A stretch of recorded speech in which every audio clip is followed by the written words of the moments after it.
Alors, Marie, un petit changement de configuration. N'y voyez pas malice.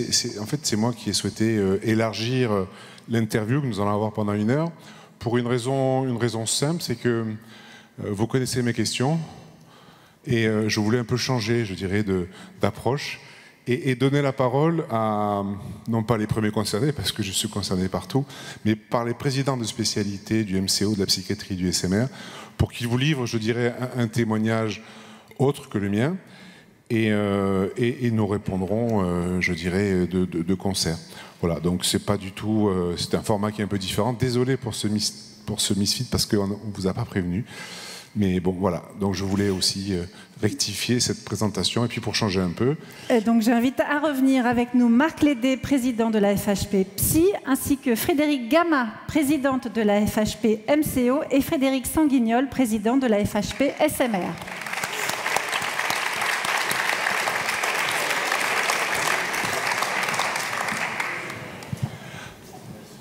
Voilà, prenez place là. Je pense que nous en avons pour un petit moment. Peut-être que vous serez plus confortable assise.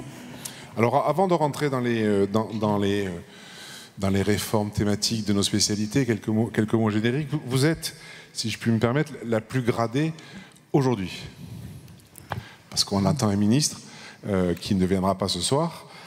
Même si j'ai eu quelques appels de demandes de soutien des uns et des autres, c'est amusant parce que la fédération est quand même écoutez, est-ce que tu peux m'aider? Je suis sur la shortlist, est-ce que je peux compter sur ton appui?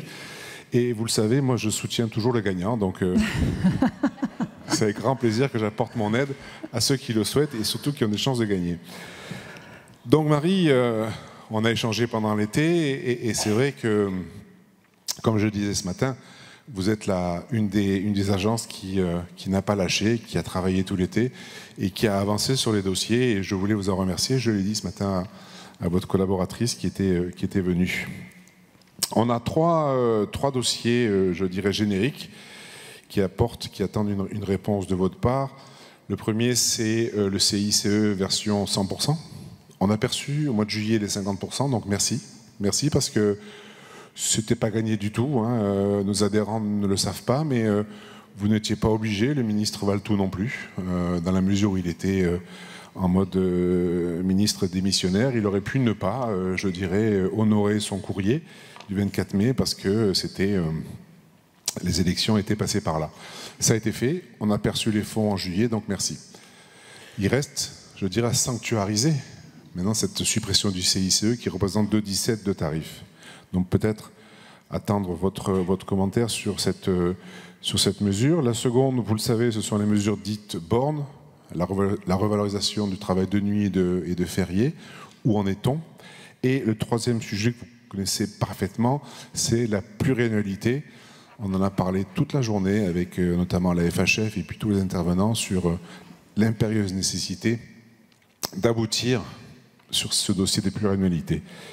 Je ne vais pas vous questionner sur le PLFSS parce que, voilà, on attend que les écrivains nous fournissent l'issue de vos travaux et vous êtes tenus au secret, je dirais au plus grand secret, car vous devrez livrer votre copie au ministre qui va arriver. Donc voilà, ces 3 points, c'est ICE, mesures bornes et pluriannualité, puis après je passerai la parole à mes amis et mes collègues. Merci beaucoup, Lamine, Monsieur le Président. Bonjour à tous. Merci pour cette invitation. Je viens toujours avec grand plaisir échanger avec vous. Et c'est important pour l'administration et la DGOS de pouvoir avoir des rapports fluides avec la fédération et avec vous tous, parce que par définition, vous êtes des acteurs au sein de l'offre de soins qui sont particulièrement importants pour nous. Donc, pour répondre à vos questions sur le premier point, donc sur le CICE, la suppression du coefficient dit de reprise des allègements sociaux et fiscaux, l'engagement sera tenu. Cette suppression, elle est inscrite dans le décret, le projet de décret en Conseil d'État sur lequel vous avez été concerté avec les différentes fédérations, puisque c'est le projet de décret plus large qui prévoit les mesures d'application de la réforme du financement MCO issue de la LFSS pour 2024. Donc ce texte existe, il est prêt, il prévoit la suppression au 1er mars 2025 de la totalité de ce coefficient, comme ça avait été, comme le ministre Valletoux s'y était engagé dans son courrier du 24 mai dernier. Comme vous l'avez dit, vous avez touché ce qu'on vous devait pour l'année 2024 et donc vous toucherez la deuxième partie l'année prochaine avec la suppression totale. Ça, c'est pour le premier point. La seconde question sur les mesures bornes. Donc on parle là des mesures d'extension des majorations de nuit, dimanche et jours fériés qui étaient intervenues dans le secteur public au 1er janvier 2024. Donc là aussi, il y a une lettre signée du ministre, hein, toujours par ce même courrier. Donc vous avez un engagement ministériel. Ce qui avait été dit et ce qu'on vous a dit à plusieurs reprises, c'est qu'on financera ces mesures lorsqu'elles existeront. Donc on attend de votre part soit la signature d'un accord global, soit des décisions employeurs, puisque vous avez je crois, le choix là-dessus, et les mesures seront ensuite financées à date de leur entrée en vigueur à partir du moment où elles se mettent en place. Et la dernière question, oui, protocole pluriannuel, ouais, la pluriannualité. Donc vous savez que là aussi on a eu l'occasion d'échanger de nombreuses fois sur ce sujet-là ensemble. On est particulièrement attaché à ce qu'on ait une perspective de nouveaux protocoles 2025-2027. Les discussions se sont engagées, c'est important pour vous, c'est important pour vous tous que vous sachiez dans quelle trajectoire pluriannuelle financière s'inscrivent vos structures. Et c'est important pour nous d'avoir en face les attentes qu'on peut avoir en termes d'offres de soins. On a discuté aussi dans ce contexte, vous savez, de finances publiques extrêmement tendues, de la façon dont on peut avoir cette visibilité et retrouver éventuellement des marges de manœuvre, notamment au travers d'actions de pertinence, d'efficience du financement, comment on finance le bon soin au bon moment, quelle est la pertinence des actes. Donc on travaille ensemble pour pouvoir avoir cette nouvelle feuille de route. Bien évidemment, il faudra que l'ambition de ce protocole colle avec les nouvelles orientations politiques qui nous seront données, et donc du nouveau gouvernement et du nouveau ou de la nouvelle ministre. Mais je pense qu'on peut raisonnablement se dire que nos perspectives seront partagées, et il n'y a pas de raison que nos orientations soient fondamentalement remises en cause sur ce point-là. Donc on travaille et il faut avancer dans ce travail-là. Merci Marie. Peut-être commencer par on va commencer avec Marc Lédé pour la FHP. Je pensais Frédéric, mais on commence par Marc. Si. Voilà. Vas-y Marc. Bonjour et merci d'être à nos côtés aujourd'hui. Alors vous le savez, on travaille, j'allais dire, d'arrache-pied, je peux le dire comme ça, avec vos équipes depuis de longues années, et notamment depuis 2022, puisque en 2022, donc, il y a eu la réforme de la psychiatrie sur le modèle de financement. Je vous dois un discours de vérité, 2 ans et demi après. Ce discours de vérité, qu'est-ce qu'on peut dire? C'est que globalement, la vertu de cette réforme, elle est purement économique, dans le sens où effectivement il y a une maîtrise de l'enveloppe. Elle est fermée, l'enveloppe, donc automatiquement, de ce point de vue, on est au rendez-vous. Par contre, on a un enjeu qui aujourd'hui, c'est un modèle qui ne prend pas en compte les besoins de santé publique. On a une insuffisance de financement, on a des besoins qui explosent, vous le savez, on a fait des études à ce titre-là et vos services les ont eus, et vous-même d'ailleurs, nous avons pu les analyser ensemble. On a une absence de financement, voire un sous-financement ou très partiel des nouvelles autorisations qui sont, j'allais dire, allouées par les ARS. On a un modèle qui est assez illisible, qui n'est pas prédictif, qui ne peut pas être piloté. On a une visibilité de nos exercices de l'année, par exemple 2024, qu'en mai 2025. Donc, quelque part, on ne sait pas effectivement se positionner par rapport à cela, à tous les niveaux. On a aussi, et vous l'avez souligné, et en cela le protocole de pluriannualité revêt aussi un enjeu bien sûr pour la spécialité, puisqu'on a besoin justement au travers de ce modèle qui n'a pas de visibilité, de pouvoir lui donner la visibilité pluriannuelle, et en ce sens, j'allais dire, c'est un enjeu important, et notamment par rapport à ce que nous avons déjà évoqué, c'est-à-dire les 3,3 millions de journées qui sont aujourd'hui pas financées à horizon 2027, référence à l'étude que j'évoquais tout à l'heure. Il nous faut aussi une visibilité sur la transparence du modèle, sa lisibilité, ses critères, et avec plus d'équité. Quand je parle d'équité, on peut évoquer 3 points. Un ODEPSI privé et public qui devrait être, j'allais dire, le même. On ne peut pas parler du PLFSS 2025 pour les raisons qu'évoquait Lamine Garbi tout à l'heure, mais en tout état de cause, on peut quand même effectivement avoir des grandes lignes. On doit avoir aussi du financement utile aux patients, l'euro utile aux patients, qui finance les activités réellement réalisées et qui pourrait aussi financer les activités qui devraient être réalisées mais qui ne sont pas mises en œuvre parce que les autorisations ne sont pas financées, les nouvelles autorisations ne sont pas financées. Et puis peut-être, si on est un peu audacieux ou un peu créatif dans cette période de contraintes budgétaires, pourquoi on ne parlerait pas de la fongibilité des enveloppes publiques-privées? Ça permettrait de redonner dans une enveloppe fermée, peut-être, j'allais dire, de la souplesse et du financement. Plus de transparence et de lisibilité, j'évoquerai aussi 2 points. 2 points, oui. Des financements qui, en région, vous le savez, on en parle depuis 2 ans, où les sécards, c'est illisible. C'est des fonctionnements hétérogènes, région par région. Il n'y a pas de critères de lisibilité, ce n'est pas transparent. Et ça nous pose un problème, car que ce soit en SMR ou en psy, effectivement, une part du financement, et pas des moindres, repose sur des arbitrages dont on n'a pas effectivement la lisibilité. Et vous le savez, le secteur privé n'est pas forcément majoritaire sur les régions. C'est aussi un modèle qui, comme je vous l'ai dit tout à l'heure, n'offre pas la lisibilité normale attendue et qui génère questionnement et défiance. D'où les recours. Et parfois, on en parle de manière très transparente. Et c'est vrai que les recours, ce n'est pas notre ADN. On n'a pas envie de ça. On n'a pas envie. Non, sincèrement. Et un recours, je le dis, ça se dépose et ça se retire. Et j'en parle de manière très transparente parce qu'effectivement, c'est plus pour préserver, j'allais dire, les opérateurs qui nous disent parfois « mais qu'est-ce que je dois comprendre sur cette notification? Qu'est-ce que je dois interpréter? Comment j'interprète mon résultat ?» Je ne sais pas. Et vous le savez, on travaille de très près avec vos équipes, y compris en cette période de rentrée où il ne se passait pas grand-chose. Et vos équipes sont là et disponibles et je les salue et les remercie. Mais pour autant, on apprend en marchant. On est 2 ans et demi après. Donc on a un vrai sujet. Et c'est pour ça, d'ailleurs, que le secteur a aussi voté, dans une très très grande majorité, 81% de mémoire, au maintien de la sécurisation à 100%. Quelque part, c'est un échec, malheureusement. Notre ADN, ce n'est pas d'être sécurisé. Notre ADN, c'est de fonctionner normalement avec une activité qui soit normalement valorisée. Alors, parce que nos entreprises, elles sont mortelles, on lance un peu un cri d'alerte sectoriel. Nos adhérents sont en difficulté.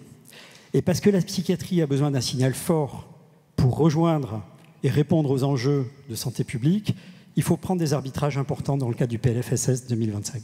J'ai 3 questions à vous poser. La première, c'est quelles dispositions envisagez-vous de prendre pour le financement de l'effet champ, des nouvelles autorisations? On en parle, vous connaissez les chiffrages, il y a déjà eu des mesures qui ont été prises mais qui ne couvrent que très partiellement ce point-là. Comment peut-on effectivement répondre à tous les opérateurs qui ont mis des autorisations en jeu et qui ont des investissements en face, qui détruisent entre guillemets aussi leur modèle économique et qui derrière, d'autres se disent globalement, tant que je n'ai pas de financement, je ne mets pas en œuvre. Et donc je ne réponds pas à l'enjeu de santé publique que j'évoquais tout à l'heure. Ça, c'est la première question. La deuxième question, c'est qu'est-ce qu'on peut mettre en place dans le principe d'équité et de transparence que j'évoquais et quelles pourraient être les mesures prises pour 2025 pour répondre à ces objectifs-là.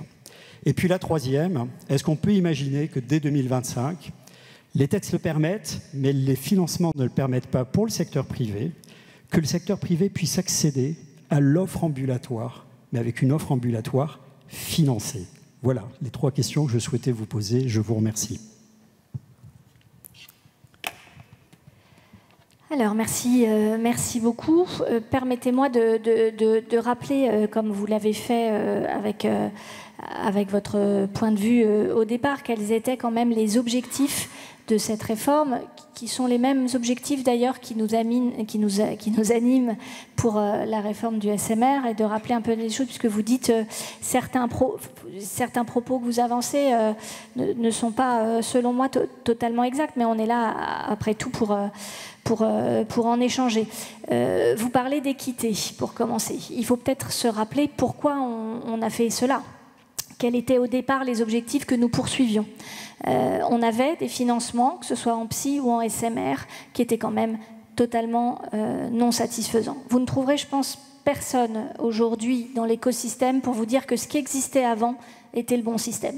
On pourrait lister, là j'ai la liste de tous les rapports qui ont été produits avant qu'on mette en œuvre ces réformes, mais je vous en ferai grâce, vous les connaissez bien, mais que ce soit des rapports parlementaires, des rapports d'experts, il y a beaucoup de choses et de littérature sur le financement qui existait avant. Parce que qu'est-ce qui existait avant? Il existait effectivement une enveloppe complètement fermée, celle du public, et une enveloppe totalement ouverte, celle du privé avec les prix de journée.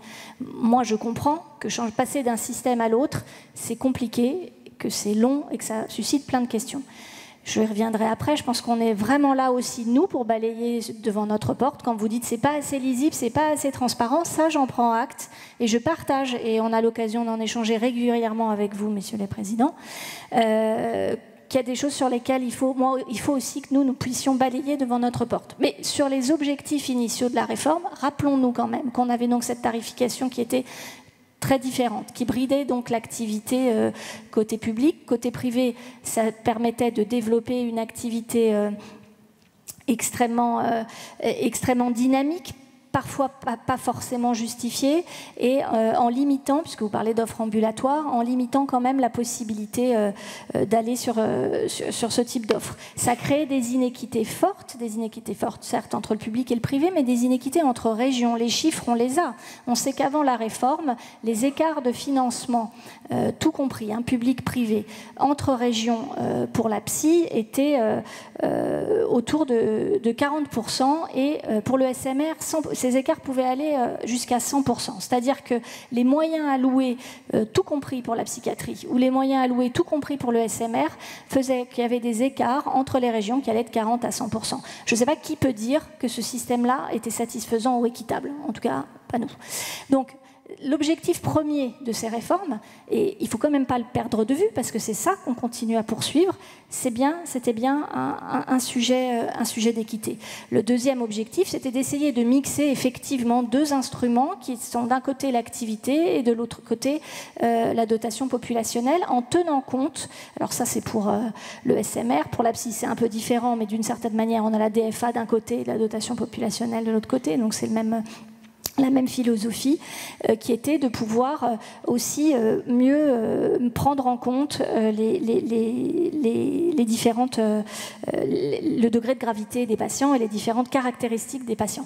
Et puis le dernier point, vous le savez, c'est que donc via cette dotation populationnelle, on a donné la main aux ARS pour pouvoir essayer de rétablir l'équité qu'on a voulu nous rétablir entre régions. Ils ont la possibilité de les rétablir éventuellement sur leur propre territoire. Donc voilà, une fois qu'on a dit ça, ça c'est pour rappeler les grands objectifs. Après, ce que vous mettez en avant, encore une fois, nous on entend que ces réformes-là, et c'est tout à fait vrai aussi pour le SMR, je pense que Frédéric Sanguignol y reviendra aussi, elles ne suscitent pas aujourd'hui suffisamment d'adhésion et beaucoup trop de craintes sur justement l'illisibilité, la transparence. Donc on travaille, et vous l'avez dit, et je vous remercie, et je leur rends hommage aujourd'hui parce que j'ai des équipes qui effectivement y passent beaucoup de temps. Elles passent beaucoup de temps à vous accompagner, à réfléchir, à essayer de trouver des solutions, à traiter des contentieux aussi, ça leur prend beaucoup de temps, mais ça fait partie, on va dire, de la règle du jeu, mais enfin c'est bien, concrètement, c'est bien ce qui se passe. Et donc, on essaye d'être accompagnant le plus possible. Donc, ça passe par plein de choses. Je vais juste rappeler concernant la psychiatrie, puisque le SMR, on y viendra après, mais sur la psychiatrie, je rappelle quand même que la partie tarifaire, enfin, ce qu'on appelle la partie activité, pour ne pas dire tarifaire, psychiatrie, elle a augmenté de plus 4% en 2023, plus 4% en 2024. Ça fait des montants qui avoisinent en hausse les 40, plusieurs dizaines de millions d'euros. On a accompagné ces fameux effets champs que vous appelez que vous appelez de vos voeux. En 2022, on a mis près de 30 millions d'euros en année pleine. En 2023, 20 millions. En 2024, un peu moins de 20 millions aussi en année pleine. Tout ça, ça fait de l'argent quand même. Je comprends que ce ne soit pas forcément suffisant, et que ça perturbe, mais ça fait de l'argent. Et comme vous le savez, on est dans un contexte de finances publiques, on ne peut pas se mentir non plus, qui est quand même extrêmement complexe. Donc quand vous me posez des questions sur quelles mesures nouvelles on pourrait prendre, comment on finance encore plus les effets champs, dans le cadre du PLFSS 2025, moi aujourd'hui, je peux juste vous dire que le PLFSS 2025, ça va être une copie compliquée. Vraiment compliqué. Donc nous, on est là aussi, effectivement, pour alerter notamment nos futurs ministres sur certains sujets qui concernent tout secteur, tout champ, etc., quand on estime qu'ils doivent être mis sur le haut de la pile. Sur ces réformes-là, encore une fois, on est là, on est accompagnant, on essaye de trouver des solutions ensemble et d'avancer ensemble. Voilà, on ne reviendra pas en arrière. Donc maintenant, ce qu'il faut faire, c'est aller de l'avant et essayer de travailler au mieux collectivement. Merci beaucoup. On va donner la parole maintenant à Frédéric Sanguignol, président de la FHP SMR. Ben, je garde le meilleur pour la fin. Madame la directrice, merci beaucoup d'être parmi nous. Alors, vous savez que j'aime bien les métaphores et aujourd'hui, si je devais qualifier cette réforme, c'est un petit peu vol au-dessus d'un nid de coucou. Parce que finalement, on est rentré dans cette réforme, on était plutôt sain. Reste dans la psy. Hein. On était plutôt sain, vous voyez. Et alors, on devient de plus en plus fou. Et plus les mois passent, plus on devient fou. Tellement qu'on va finir par se rapprocher de la psychiatrie. Fou parce que la situation est grave, bien sûr sur le plan économique, mais aussi sur le plan des filières. Alors, si vous le voulez bien, j'ai, moi, pour ma part, 4 questions. Mais on va les scinder, je vais vous laisser répondre après chacune. Première question, il y a un an, dans les mêmes conditions, je crois que c'était à Bordeaux, vous nous avez dit que nous allions, pour la première année de mise en place de cette réforme, être sécurisés. Alors, je mets des guillemets au mot sécurisé. J'aurais tendance à dire heureusement, parce que maintenant qu'on est rentré dans la vraie vie avec cette réforme, on s'aperçoit que les établissements ont perdu à peu près 10% de ressources AMO. C'est considérable. Donc, j'ai une question simple. En 2023, un établissement qui faisait 10 millions de chiffre d'affaires, qui avait 10 millions de ressources AMO, qui, avec l'application de la réforme, en 2024, n'a que 9 millions de ressources AMO, est-ce que vous avez pu faire travailler vos équipes sur comment ça va se passer pour chacun des établissements? Est-ce qu'on va leur donner cette sécurisation, en sachant bien sûr, comme vous l'aviez dit, que on parle bien de sécurisation à isopérimètre et isocase-mix?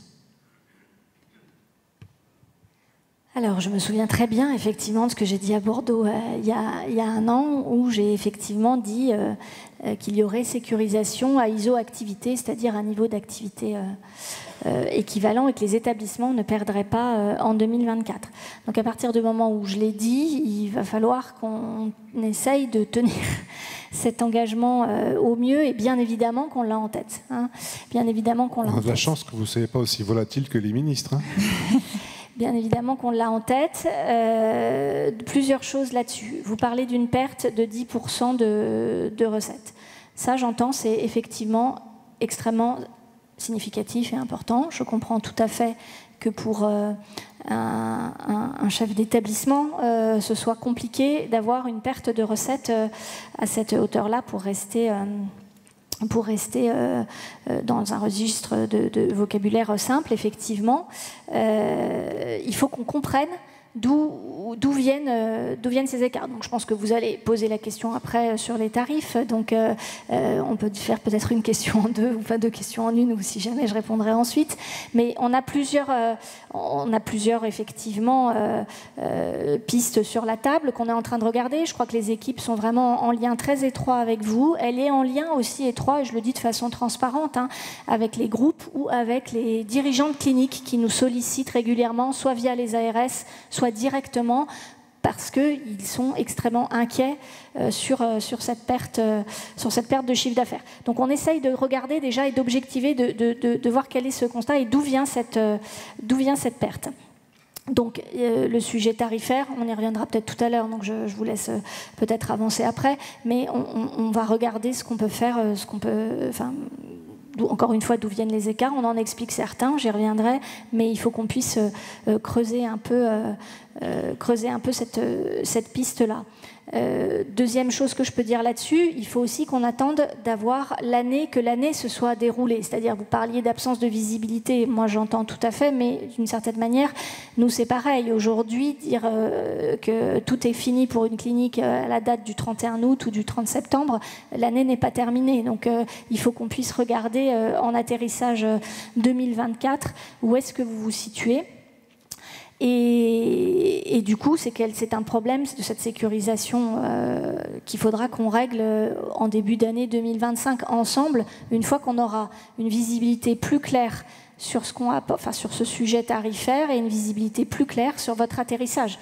Aujourd'hui, vous-même, les choses remontent, on discute encore une fois en direct avec les acteurs, donc on est bien conscient, on n'est pas, je ne sais pas si c'est vol au-dessus d'un nid de coucou, mais en tout cas, nous, on n'est pas hors sol, on discute beaucoup, ça prend beaucoup de temps et on essaye de voir comment on va pouvoir sortir de cette situation qui n'est pas totalement acceptable, hein, je vous rejoins là-dessus. Donc on attend la méthodologie, mais on sera sécurisé. En tout cas, c'était mon engagement et on va faire au mieux pour que vous soyez sécurisés dans un contexte de finances publiques qui reste, vous le savez, compliqué. Mais j'ai bien en tête, là, pour le coup, que ce sujet-là, il est vraiment important. Merci. Alors, vous avez bien sûr parlé de tarifs. Depuis que je suis président, à chacune de nos rencontres, je vous parle de la double échelle tarifaire et de la double échelle de pondération. D'ailleurs, comme je l'avais fait avec Cécile Courrèges, Katia Julienne, en fait, bon... J'ai l'impression de me répéter un peu, mais c'est vrai que le sujet n'avance pas. Il est, je pense, bloqué politiquement. Le petit problème, c'est que, alors que cette différence depuis quelques années entre les tarifs publics et les tarifs privés était de 40%, donc c'est pour ça qu'on voulait comprendre pourquoi cette différence, eh bien entre 2022 et 2024, cette différence est passée à 100%. Donc, on peut dire que mon message est passé, que j'ai eu du succès. Passer de 40% à 100%, c'est donc qu'il y a eu un transfert d'enveloppe de notre secteur vers les autres secteurs. Puisque cet argent qui est arrivé, il vient de quelque part. Donc, la question c'est, je sais que là aussi la TIH travaille, parce que vous les avez lancés sur ce sujet, donc est-ce qu'on peut espérer cette révision de nos tarifs? Alors, tout à fait, il y a un écart tarifaire qui s'est accru. Il y a des éléments d'explication, hein, quand même, comme pour le MCO et comme pour la campagne, ce qu'on a vécu en début d'année. Il y avait des mesures qui étaient fléchées sur le secteur public, comme les mesures de revalorisation salariale, et qui n'étaient pas sur le secteur privé, donc qui sont venues gonfler, créer accentuer, on va dire, cet écart. Et voilà. Et le deuxième point, c'est sans doute aussi que, comme on repartait d'une situation passée, la sous-exécution était plus forte côté public et a pu être intégrée de façon plus importante. Donc on a des écarts qu'on sait expliquer, d'autres sur lesquels il faut qu'on retravaille. C'est effectivement le travail de la TIH que vous avez cité et qui est en cours, hein, puisqu'on les a encore eu hier. Et il faut qu'on puisse voir comment on arrive à essayer d'être au plus, on va dire, au plus proche de la réalité. Donc on va essayer de travailler, on ne sait pas qu'on essaye, on est en train de travailler là-dessus. Et donc là, d'ici la fin de l'année, vous devriez avoir une réponse. En revanche, mes services et les services de la TIH travaillent là-dessus. Et pour le coup, ça, c'est un engagement de 2024. Merci. Alors, troisième question, c'est comme Marc Lédé, le problème de l'effet champ. C'est vrai que les adhérents ont beaucoup de difficultés à comprendre comment une ARS qui a donné des autorisations d'évolution de périmètre pour les établissements ou de création d'activités se retrouve finalement, alors que c'était pour répondre aux besoins de la population, ces établissements se retrouvent avec un financement à moitié. Bon, Marc Lédé l'a expliqué tout à l'heure. Donc c'est vrai qu'on voit aujourd'hui les ARS se démener pour essayer de trouver, au moins pour les établissements qui ont eu des autorisations dans le PRS 2, un financement de dotation populationnelle, même si bien sûr toutes les ARS ne font pas de façon identique, Mais bon, il semblerait qu'elles essaient de mettre les mesures nouvelles de DotPop ciblées essentiellement sur ces établissements du PRS2 qui ont eu leur autorisation et qui vont avoir donc une DotPop, alors que théoriquement, il n'en aurait pas. Donc là, est-ce que... on essaie de trouver des solutions, nous aussi. Hein. Est-ce que ça passe par cette DotPop qui est aujourd'hui, cette dotation populationnelle, elle est quelque part figée sur une année 2022 qui est quand même une année particulière. Alors, est-ce qu'il faut réévaluer cette DotPop avec les données 2023 et donc les dotations de transition? Est-ce que vous avez envisagé des travaux en ce sens? Est-ce que, voilà, qu'est-ce que vous envisagez à la fois pour cet effet champ et pour les paramètres qui interviennent dans la réforme? Alors pour les effets champs, d'abord peut-être se dire quand même que ce qui avait été acté pour l'année 2023, et notamment les ouvertures qui ont eu lieu en mi-année sur 2023, avec donc des crédits qui correspondaient à ces ouvertures de mi-année, elles ont été étendues en année pleine en 2024. Donc on a financé effectivement les ouvertures sur l'année 2023, puisqu'on estimait qu'on était encore à mi-chemin du modèle, puisque comme vous le savez, il y a eu un semestre sous un régime et l'autre semestre sous un autre régime. Sur la suite, vous l'exprimez en fait vous-même, c'est-à-dire qu'effectivement, sur la suite, c'est le nouveau modèle qui prend le relais. Il y a 50% de tarifs qui doit permettre de financer ces ouvertures, et le reste, c'est de la dotation populationnelle. Charge aux ARS de voir comment elles répartissent cette dotation populationnelle pour financer ces ouvertures. Mais quand on voit le nombre d'établissements qui a été autorisé dans les PRS 3, peut-être qu'il faut leur dire stop pendant 2 ans. Je ne sais pas, mais il faut peut-être... parce que le discours de dire on vous autorise mais on ne vous finance pas, on se lance dans des investissements, des travaux, et puis on vous dit on financera à moitié parce qu'il n'y a pas de sous. Donc peut-être qu'il faut en passer par des positions plus fermes qui permettent aux établissements de ne pas se retrouver en carafe. En tout cas, ça vaut certainement le coup d'avoir une discussion territoriale et une discussion au niveau des ARS. Vous parliez des SECAR tout à l'heure, Marc Léguin, des SECAR, on ne comprend rien, etc. C'est un peu sévère. On voit bien que ça monte en charge petit à petit. Il y a un degré d'appropriation, il y a un temps de pédagogie et de compréhension. On sait bien que c'est très compliqué selon les secteurs. On voit que sur les urgences, ça commence quand même à se faire. Or, la réforme, elle est plus ancienne. Sur la psychiatrie, par exemple, avec ce qui s'est passé à Toulouse, je pense que peut-être les SECAR trouveront des solutions aussi dans ce cadre-là par rapport aux propositions qui sont faites. Sur le SMR, très clairement, il y a une grosse marge de progression, je vous rejoins. Donc on voit bien qu'on est dans un système, et je comprends que ce soit déstabilisant, encore une fois, je comprends que ce ne soit pas satisfaisant, et je l'ai dit tout à l'heure, on est tout à fait prêt et on y passe du temps à faire en sorte d'accompagner au mieux et de faire en sorte que les choses s'améliorent. Donc je comprends que ça ne puisse pas être satisfaisant, mais petit à petit, on va y arriver. En tout cas, la dernière question et le problème le plus aigu, c'est la trésorerie aujourd'hui. Il y a 2 raisons à ces problèmes de trésorerie. 1, nous n'avons plus la possibilité de faire de facturation intermédiaire. Donc, aujourd'hui, on facture par rapport à ce qui se faisait avant 30 à 45 jours plus tard. Donc, 30 jours de trésorerie à sortir. D'ailleurs, la CNAM va être contente parce qu'elle va payer 1 mois de moins, finalement, cette année. Elle va faire des économies. Ça sera reporté. Elle va faire des économies. Bon. Et puis, il y a surtout le remboursement des acomptes et des avances qui sont reprises progressivement auprès des établissements. En tout cas, la situation reste la même. C'est-à-dire qu'au 1er janvier, s'il n'y a pas d'avances qui sont données aux établissements, les trésoreries ne pourront pas remonter.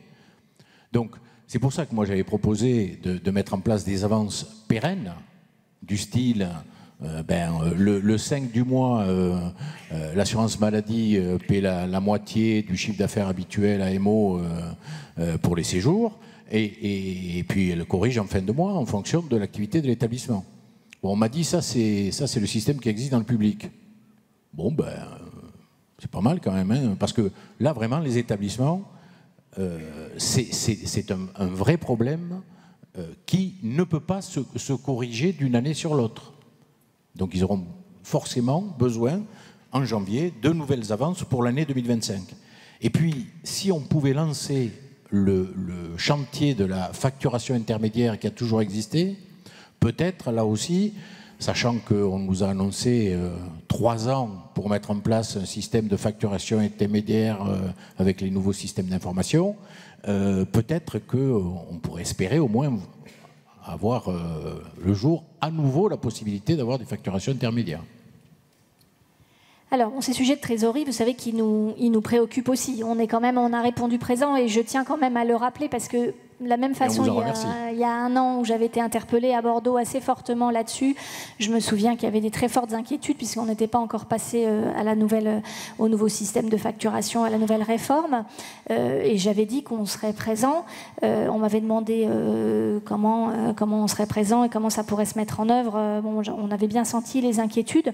Je crois qu'on peut dire quand même que et l'assurance maladie et l'État ont été au rendez-vous puisque je le rappelle, il y a eu à la fois des acomptes sur la partie forfaitaire jusqu'à la mise en place de la première circulaire en juillet, et puis il y a eu ces fameuses avances sur la partie tarifaire qui ont quand même duré jusqu'au mois d'avril alors qu'on avait prévu mars au départ.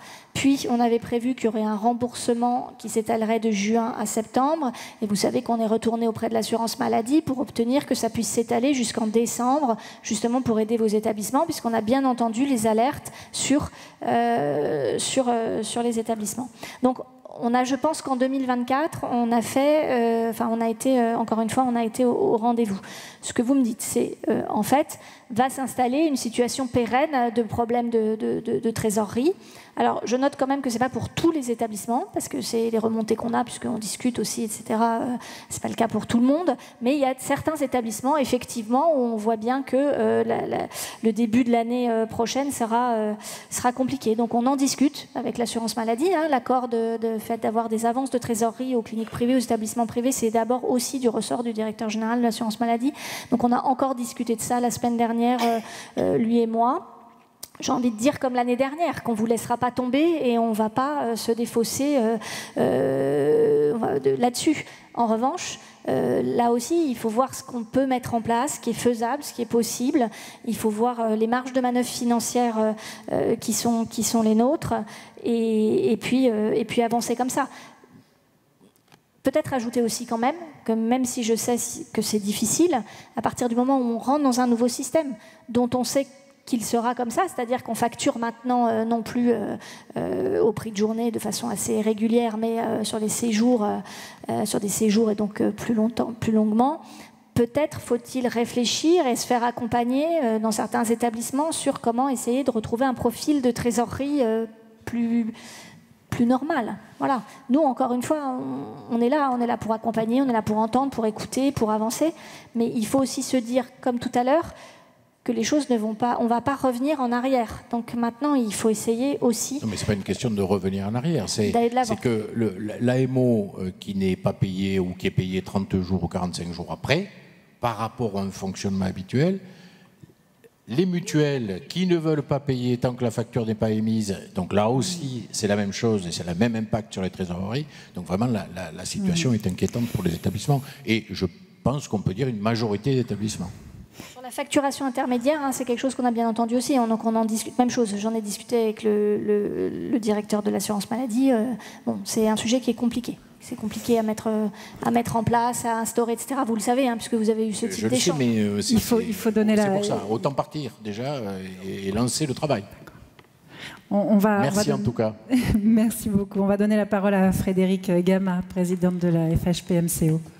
Oui, l'animation de cette table ronde est à l'image de ce qui se passe en COMEX chaque mois, c'est-à-dire que les spécialités de psy et de SMR sont tellement dans leur réforme de financement qu'il reste en général peu de temps de parole au MCO. Alors, Non, je vous garantis mon équité, je vais vous donner 12 minutes précisément. Comme non, je ne veux pas mettre en retard, madame. Non, ça va, on est dans les son temps. train. Vous inquiétez pas, tout va bien. Je voulais pour démarrer, vous faire part un peu de notre préoccupation et de notre déception sur l'avancement du sujet du financement des maternités. C'est un sujet qui est retenu par vos services, ça c'est sûr. C'est le décalage du calendrier qui nous perturbe. Les maternités sont aujourd'hui vraiment en souci. C'est une réalité, il y a les difficultés de fonctionnement, de recrutement des ressources humaines, tout ça aujourd'hui a des coûts extrêmement importants. On était parti sur une notion que vous avez retenue, que vos services ont retenue, de dotation socle. Voilà, donc l'alerte c'est sur le calendrier. Si on pouvait avancer le sujet, c'est vraiment une priorité pour les établissements d'obstétrique qui sont vraiment tous en souci. Moi, je voulais parler d'autres choses, regarder un peu d'autres horizons et vous parler d'innovation. Vous remercier déjà pour l'avancement enfin du dossier du RIHN. Et on compte sur vos services pour un avancement aussi et dans des délais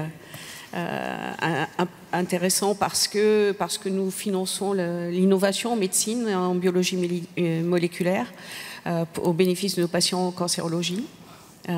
Et on attend les résultats parce qu'on en finance quand même 50% sur nos recettes et on est très attentif du résultat que vous avez initié. Et donc voilà, on est dans l'expectative. Il reste un sujet, c'est l'innovation au niveau chirurgical. Nos tarifs GHS ont évolué dans le temps, ils ont été fixés en 2005 avec la T2A.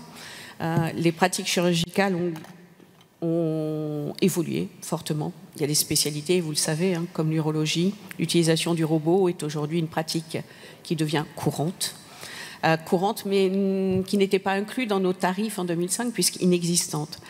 Une tarif de robot ou de laser ou d'autres techniques chirurgicales qui aujourd'hui commencent à prendre de l'importance. Et c'est un sujet qu'on n'a jamais l'occasion d'aborder, c'est l'innovation. Et l'impact que ça peut avoir dans des prises en charge. Alors, il y a quelques années, une dizaine d'années, il y avait une liste de GHS qui avait été retenue, justement, tenant compte de la difficulté des établissements sur certaines pathologies, c'était plus à l'époque sur la cardiologie, et du financement de ces dispositifs médicaux qui s'imposaient dans les prises en charge. Cette liste n'a pas été réactualisée depuis. Donc c'est une question que je voulais vous soumettre, d'être attentif, de pouvoir repartir sur des bases d'intégration, d'analyse de certains GHS, sachant que l'Étude nationale des coûts n'a pas intégré ces coûts et donc elle n'est plus d'actualité. Et pour nous, c'est une vraie préoccupation qui, dans le futur, ne peut qu'amplifier parce qu'on voit effectivement certaines sociétés que je ne nommerai pas, qui ont tendance à faire des facilités au CHU et certains praticiens formés aujourd'hui qui ne sont plus formés que sur les robots. Et donc, ça va devenir une pratique courante et qui n'est pas du tout intégrée dans nos tarifs. Voilà, donc c'était un sujet à voir avec vous pour le futur et déjà d'en avoir la préoccupation, de savoir comment on pouvait aborder le sujet dans un environnement contraint, on le connaît évidemment pour d'autres sujets, mais malgré tout c'est une préoccupation pour nous parce que pour l'instant nous n'avons pas de cadeau de ces sociétés qui nous facturent des prestations complémentaires qui peuvent aller de 1 000 à 2 000 euros par intervention. Donc c'est quand même pas négligeable pour nos établissements. On fait avec, mais tout le monde ne peut pas faire avec et donc il ne faut pas que par voie de conséquence, ça puisse générer des problèmes de prise en charge, de proximité, parce que certains n'auront pas les moyens de se le payer. Voilà, merci. Merci de votre écoute. Alors, sur la situation des maternités et le financement des maternités, oui, comme vous dites, mes services ont travaillé et on est bien conscient de la difficulté, des difficultés qui sont les vôtres. C'est pour ça, je le rappelle quand même, que le gouvernement a décidé de donner un coup de pouce spécifique dans le cadre de la campagne tarifaire MCO du début d'année sur les maternités. Pour le coup, ça touche aussi bien le secteur public que le secteur privé.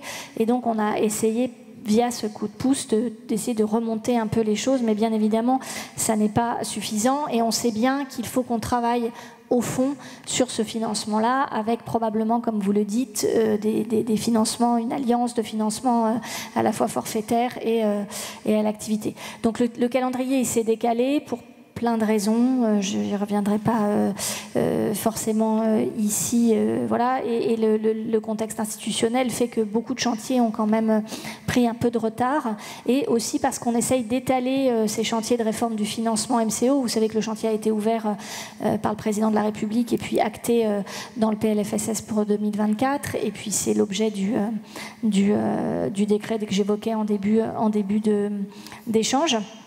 Et donc on a un certain nombre de chantiers à mener, les soins non programmés, les soins critiques, les soins palliatifs, mais on sait que la maternité et la pédiatrie sont des chantiers qu'on ne doit pas oublier. Donc je l'ai en tête, je note l'urgence, je note votre inquiétude, et j'ai bien ça en tête. Sur le RIHN, bon, merci en tout cas, mais effectivement, suite au décret, on essaye d'avancer. C'est un dossier qui est, comme vous le savez, totalement partagé et dépendant aussi de la Haute Autorité de Santé. Donc je crois qu'il y a des représentants de la HAS ici présents. Donc voilà, c'est un chantier qu'on essaye de mener ensemble. C'est un très gros chantier, parce qu'il y a beaucoup d'actes à réévaluer, comme vous le savez.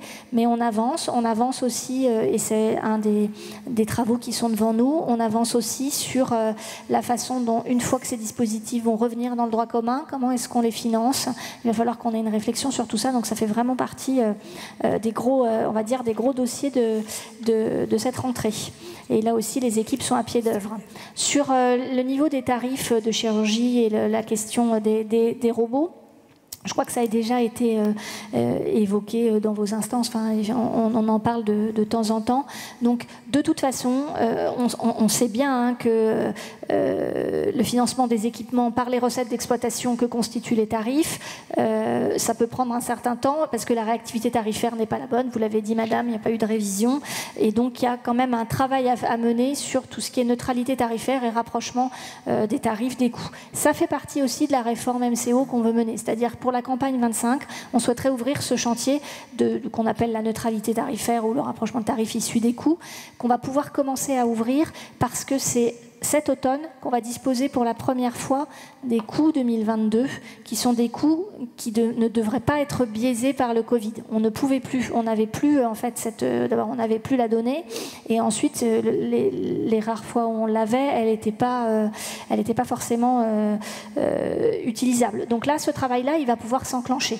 Et donc je pense qu'il faut intégrer la problématique que vous mettez en avant dans ce travail qui va s'enclencher, parce que d'une certaine manière, c'est la même, c'est bien la façon dont le tarif reflète le coût qui est imposé aux établissements. Donc je le note et on le mettra à l'ordre du jour. Merci beaucoup, Lamine. Oui, tu as droit à une dernière question. On a encore 4 minutes pour vous libérer et pas louper votre train. Sur la réforme SMR et Psy, ça a été très largement abordé de manière très simple et très précise. Par contre, je ne lâcherai pas le combat qui est de dire autorisation doit valoir tarification. Là-dessus, c'est un combat qui sera politique, et je ne le lâcherai pas, parce qu'il n'est pas acceptable que des besoins soient identifiés, que les opérateurs mettent en place les projets, et c'est le privé qui le fait, parce que le public ne le fait pas. Seul le privé prend le risque de ne pas être tarifé pendant 1 an, 2 ans, voire 3 ans. Donc c'est pas normal. Donc je ne lâcherai pas ce combat. Autorisation doit valoir tarification. 2 sujets. La PUI, rapidement, et la PDSES. La PUI, il faut que vous continuiez à nous aider. Moi, je suis pharmacien gérant de 2 PUI de mon groupe. Vous doutez bien qu'avec mon emploi du temps, ça fait longtemps que je n'ai pas vu un mur de pharmacie. Et pourtant, je suis titulaire, inscrit à la section H. Donc c'est un faux. C'est un faux. Je n'exerce pas dans les PUI, mais je suis gérant. Et je ne cesse de dire à mes adhérents, dérogez, embauchez des pharmaciens. S'ils ne sont pas titulaires du DES, embauchez-les, c'est mieux que de fermer une PUI. Donc, pourrez-vous continuer à nous aider avec ce fameux décret sur les remplacements? Ça, c'est le premier point. Le second point, sur la PDSES... Je peux rajouter quelque chose sur les PUI? Il faut que vous ayez conscience aujourd'hui que les pharmaciens formés à section H, quand ils sortent, ils ne veulent pas de CDI. Ils veulent travailler en freelance, donc travailler les jours où ils veulent. 700 € par jour. À 600 € net Donc pour nous, c'est 1 200 € la journée. Et il gagne bien plus qu'un directeur de l'établissement sans avoir tout ça, cette responsabilité. Nous dégraderons la prise en charge en pharmaceutique aujourd'hui parce que nous n'avons plus de suivi dans nos structures. Je crois que vous avez fait un sondage, vous connaissez la maîtrise de la problématique. C'est vraiment... Vous avez sorti un décret très intéressant cet été sur les soignants qui les oblige à travailler 2 ans dans les établissements de soins, peu importe qu'ils soient publics ou privés. Peut-être qu'il faudrait faire la même chose aux pharmaciens. Ça, c'est le point. Le second point sur la PDSES, moi je suis lassé d'entendre nos amis du public dire qu'on ne participe pas à la PDSES. Donc j'attends avec impatience le résultat de l'enquête. Je suis malheureusement un peu persuadé que cette enquête était tellement complexe à remplir qu'elle ne pourra pas donner une synthèse simple, mais ça n'empêche pas que vous pouvez lancer les appels d'offres dans les territoires et qu'on puisse y répondre de manière forte. Et j'espère qu'on aura 20-30% des lignes. Aujourd'hui, on en a 8%. Alors très rapidement, sur les PUI, effectivement, vous l'avez dit, madame, on a fait une enquête qu'on avait d'ailleurs évoquée ensemble qui montre que 77% des fermetures de PUI sont chez vous, effectivement, et que 57% des PUI avec une seule personne, sont des PUI, enfin vous avez 57% de vos PUI où il y a que moins d'un ETP versus à peu près 25% côté public. Donc on voit bien que les difficultés sont accentuées dans les PUI côté clinique privée, donc c'est normal que vous ressentiez des difficultés. Ça, c'est ce que l'enquête a permis d'objectiver, et donc on va essayer effectivement de continuer à travailler avec l'ordre, avec les syndicats de pharmaciens pour aboutir à des solutions qui pourraient permettre de desserrer la situation. Donc pour répondre à la question, oui, on est bien conscient du problème, on essaye de vous aider et on va continuer de discuter avec plusieurs leviers, et notamment aussi le levier des mutualisations qu'il faut quand même envisager, mais c'est pas le seul, je sais bien, et là-dessus on avancera comme on pourra. Sur la PDSES, 2 choses. 1, l'enquête, effectivement, elle a été faite. Vous savez qu'elle a été repoussée plusieurs fois. Ça devait se faire en janvier, puis en mars, finalement, on a eu les résultats fin mai. Ensuite, il a fallu les exploiter. Il y a plus de 800 établissements qui ont répondu, 800 fichiers qui sont arrivés. C'est beaucoup, et qui rassemblent à eux seuls à peu près plus de 11 000 lignes de garde.